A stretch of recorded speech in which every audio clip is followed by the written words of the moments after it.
শুধু 1 কাপ বেসন দিয়ে আজকে আমি খুবই টেস্টি একটা মিষ্টি রেসিপি আপনাদের সাথে শেয়ার করব। আর এটা বানানো খুবই সহজ। আর এই মিষ্টিটা তৈরি করতে না আমাদের কোনো চিনির শিরা তৈরি করতে হবে, না কোনো বেকিং করতে হবে, তাতেও কিন্তু খুব ইজিলি আমরা মিষ্টিটা তৈরি করে নিতে পারবো। হাই হ্যালো নমস্কার বন্ধুরা, আমার চ্যানেলে আরেকটি মজাদার রেসিপি দেখার জন্য আপনাদের অনেক অনেক স্বাগত। তাহলে চলুন বন্ধুরা শুরু করা যাক। আর এই মিষ্টিটা বানানোর জন্য প্রথমে এখানে একটা আমি মিষ্টি পাকা আম নিয়েছি। আর আমের পুরো পাল্পটাকে বার করে আমি মিক্সিং জারে দিয়ে এটাকে একটু পিষে নিয়ে চলে এসেছি। আর আমটাকে পেষার সময় কিন্তু আমরা দুধ বা জল কিছুরই ব্যবহার করিনি, শুধু আমরা আমের পাল্পটাকে পিষে নিয়েছি। আর এখানে একটা বড় মিক্সিং বল নিয়ে নিয়েছি, আর তার মধ্যে প্রথমে দিয়ে দিলাম আমি মেজারিং কাপ মেপে 1 কাপ বেসন। আর তার সাথে এখানে আমি হাফ কাপ দুধ দিয়ে নিয়েছি। আর এখানে আপনারা কিন্তু কাঁচা দুধের ব্যবহার করবেন না, কাঁচা দুধের ব্যবহার করলে কিন্তু মিষ্টির টেস্টটা ভালো আসবে না। দুধটাকে আমি প্রথমেই গরম করে নিচ্ছি। দুধটা কিন্তু এখন হালকা একটু উষ্ণ গরম আছে। আর এখানে দুধটাকে আমি একসাথে দেবো না, অল্প অল্প করে দুধটা অ্যাড করবো আর বেসনের মধ্যে এটাকে মিশিয়ে একটা ব্যাটার রেডি করে নেব। আর একটা হ্যান্ড হুইস্কারের সাহায্যে আমি বেসনটাকে ভালো করে দুধের মধ্যে মিশিয়ে নেব। আর এইভাবে যদি আমরা অল্প অল্প দুধ দিয়ে এটাকে মিক্স করি তাহলে কিন্তু এর মধ্যে একটু লাম্পস বা কোনো জ্বালা থাকবে না। আর এখানে দেখুন বন্ধুরা, দুধ আর বেসন খুব ভালো মতো মিক্স হয়ে গেছে।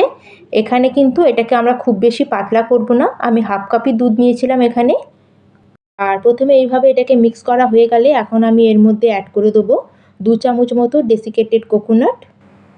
আর এখানে আমি 2 চামচ মতো শুকনো নারকেলের গুঁড়ো নিয়েছি। এতে কিন্তু আমাদের মিষ্টির টেস্টটা খুবই সুন্দর আসবে। আর আমরা যে মিক্সিং জারের মধ্যে আমের পাল্পটা রেডি করে রেখেছিলাম সেটাকে মেজারিং কাপের মধ্যে আমি 1 কাপ মেপে এর মধ্যে অ্যাড করলাম। আর এখানে আমি যে কাপ মেপে 1 কাপ বেসন নিয়েছিলাম সেই কাপ মেপেই এখানে আমি 1 কাপ আমের পাল্প নিয়েছি। এখানে যদি আপনারা সব উপকরণগুলো ঠিকঠাক মাপ করে নেন তাহলে কিন্তু আমাদের এখানে মিষ্টিটা একদম পারফেক্ট তৈরি হবে। আর এই মিষ্টিটা বানানো কিন্তু বন্ধুরা খুবই সহজ, কারণ এতে আমাদের কোনো চিনির শিরা তৈরি করতে হয় না, আর না আমাদের কোনো আলাদা করে এর জন্য কোনো প্রিপারেশন করতে হয়। আপনারা এই মিষ্টিটা প্রথমবারেই একদম পারফেক্ট তৈরি করে নিতে পারবেন। আর এখানে দেখুন আমের পাল্পটাকে বেসনের মধ্যে আমি খুব ভালো করে এটাকে মিশিয়ে নিয়েছি। বাজারে কিন্তু প্রচুর পরিমাণে পাকা আম পাওয়া যাচ্ছে, আর পাকা আম শেষ হওয়ার আগে আপনারা কিন্তু আম দিয়ে এই মিষ্টিটা বানাতে একদমই মিস করবেন না। আর আমাদের এখানে একটা লাম্পস ফ্রি ব্যাটার এখন রেডি হয়ে গেছে। আর এই ব্যাটারের দেখুন কত সুন্দর একটা কালার এসেছে। তাহলে এখন এটাকে আমরা সাইডে রেখে দেবো। আর নিয়ে নেবো এখানে একটা মিক্সিং জার।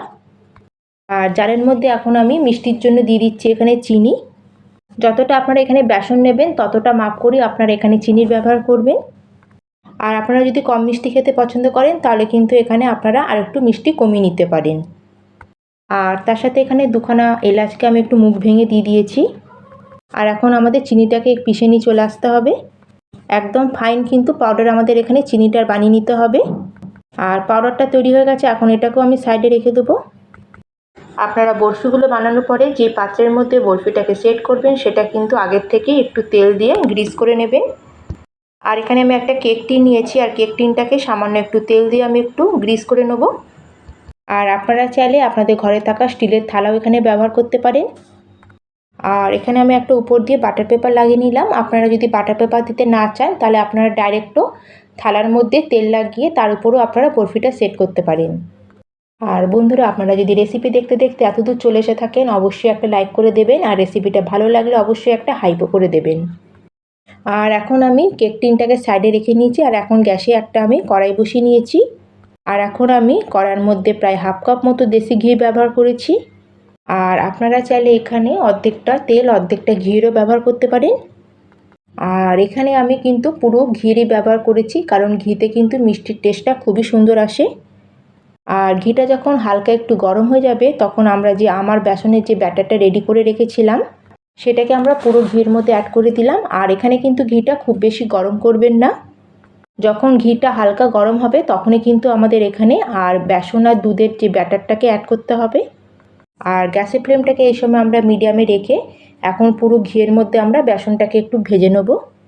আর এখানে আপনারা এই মিষ্টিটা তৈরি করার জন্য একটু ভারী ধরনের কড়াই নেবেন, বা আমার মতো এরকম ননস্টিকের কড়াই ব্যবহার করবেন।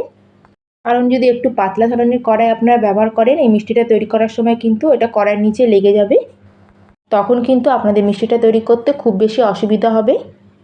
আর বেসনের ব্যাটারটা কিন্তু আমাদের ঘিয়ের মধ্যে অ্যাড করার পরে আমাদের কিন্তু কন্টিনিউ এটা নাড়তে হবে। আর এইভাবে কন্টিনিউ আমাদের প্রায় 3 থেকে 4 মিনিট বেসনের ব্যাটারটাকে ঘিয়ের মধ্যে একটু নেড়েচেড়ে নিতে হবে। আর কিছুক্ষণ পরে দেখবেন বন্ধুরা এখানে বেসন আর ঘিটা খুব ভালো মতো মিক্স হয়ে গেছে।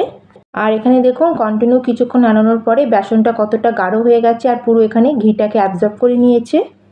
আর এইভাবে কিন্তু এটাকে আমাদের কন্টিনিউ নাড়াতে থাকতে হবে। আর খেয়াল রাখবেন বন্ধুরা গ্যাসের ফ্লেমটা যেন এই সময় মিডিয়ামেই থাকে। আর এই মিষ্টিটা তৈরি করতে এখানে আমরা হাফ কাপ যে ঘিয়ের ব্যবহার করেছি এতেই কিন্তু একদম পারফেক্ট আমাদের মিষ্টিটা তৈরি হবে। আর এই বেসনের ব্যাটারটাকে আমি অনেকক্ষণ ধরে নাড়িয়ে নিয়েছি। আর এখানে দেখুন এটা কতটা একটু শুকনো শুকনো মতো হয়ে একটা ডো ফর্ম এসে গেছে। আর এখন কিন্তু আমরা এর মধ্যে অ্যাড করে দেবো সুজি। আর এখানে আমি 4 চামচ মতো সুজি অ্যাড করেছি। আর সুজি অ্যাড করলে কিন্তু আমাদের মিষ্টিটা এখানে খুবই দানাদার মতো তৈরি হবে। আর যখন বেসনটা ভালো করে ঘিতে ভেজে একটু ড্রাই টাইপের হয়ে যাবে তখনই কিন্তু আমাদের এখানে সুজিটাকে অ্যাড করতে হবে। আর সুজিটাকে দেওয়ার পরে কিন্তু এখন আমরা সুজিটাকেও বেসনের সাথে ভালো করে ঘিয়ের মধ্যে একটু নাড়াচাড়া করে ভেজে নেব। আমাদের কিন্তু খেয়াল রাখতে হবে এখানে কিন্তু বেসন আর সুজিটাকে খুব ভালো করে আমাদের নেড়েচেড়ে মিডিয়াম ফ্লেমে এটাকে ভেজে নিতে হবে। যত ভালো করে এটাকে আমরা ভাজবো তত কিন্তু সুন্দর আর টেস্টি আমাদের এখানে মিষ্টিটা তৈরি হবে। আর এখানে দেখুন বন্ধুরা সুজি আর বেসনটাকে আমি খুব ভালো করে ভেজে নিয়েছি। আর প্রায় 10 মিনিট মতো আমার সময় লেগেছে এটাকে ভাজতে। আর যখন এইভাবে বেসনটা খুব ভালো মতো আমাদের ভাজা হয়ে যাবে তখন আমাদের যে পিষে রাখা চিনিটা ছিল সেটা এখন এর মধ্যে অ্যাড করে দেবো। আর চিনিটা অ্যাড করার সময় আমাদের গ্যাসের ফ্লেমটাকে একদম মিডিয়ামে রাখতে হবে। এখন কিন্তু আমাদের কন্টিনিউ এটাকে নাড়িয়ে ভালো করে চিনিটাকে বেসন আর সুজির মধ্যে মিক্স করে নিতে হবে। খেয়াল রাখবেন বন্ধুরা চিনিটাকে কিন্তু এর মধ্যে মেশানো হয়ে গেলে আমরা খুব বেশি এটাকে কুক করব না, কারণ আমরা প্রথমেই সব কিছুকে খুব ভালো করে ভেজে নিয়েছিলাম। আর আমরা সবার শেষেই কিন্তু চিনির পাউডারটা এখানে অ্যাড করেছি।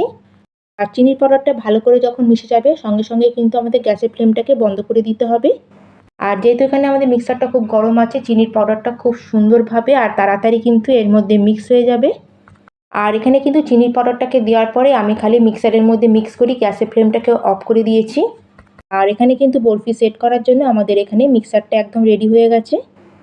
আর বরফি সেট করার জন্য যে আমি কেক টিনটা আগে থেকে রেডি করে রেখেছিলাম আমি ওই টিনের মধ্যে কিছুটা পরিমাণে ড্রাই ফ্রুটস এখানে এভাবে স্প্রেড করে দিলাম। আর এখানে একটু মিহি করে আমি কাজু আর বাদামকে একটু কুচিয়ে অ্যাড করেছি।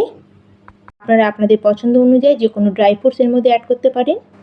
আর আমি ড্রাই ফ্রুটসটা প্রথম থেকে এর মধ্যে অ্যাড করে দিয়েছি, আপনারা চাইলে পরেও ড্রাই ফ্রুটসটা উপর থেকে অ্যাড করতে পারেন। আর বরফিগুলো তৈরি করার জন্য আমরা যে মিক্সারটা তৈরি করেছি সেটাকে পুরো আমি এর মধ্যে অ্যাড করে দেবো। আর খুব ভালো করে এটাকে আমাদের কেক টিনের মধ্যে চারিদিকে এটাকে স্প্রেড করে দিতে হবে। আর এটাকে এমনভাবে স্প্রেড করতে হবে যাতে চারিদিক যেন সমান থাকে, কোথাও মোটা বা কোথাও একটু পাতলা এরম যেন না হয়। আর আপনারা দেখতেই পাচ্ছেন বন্ধুরা আমি একটা চামচের সাহায্যে এটাকে চারিদিকে একদম সমান করে এটাকে স্প্রেড করে নিয়েছি। আর এটা করতে কিন্তু কোনো রকম অসুবিধা হবে না, এটা খুব ভালো মতো এর মধ্যে সেট হয়ে যাবে। আর এটাকে আপনারা এইভাবে সেট করার পরে 10 মিনিটের জন্য ফ্রিজেও রাখতে পারেন, কিন্তু এটাকে আমি প্রায় 1 ঘন্টার জন্য বাইরে এমনি ছেড়ে দিয়েছিলাম। আর 1 ঘন্টার মধ্যে কিন্তু এটা খুব ভালো মতো সেট হয়ে যাবে।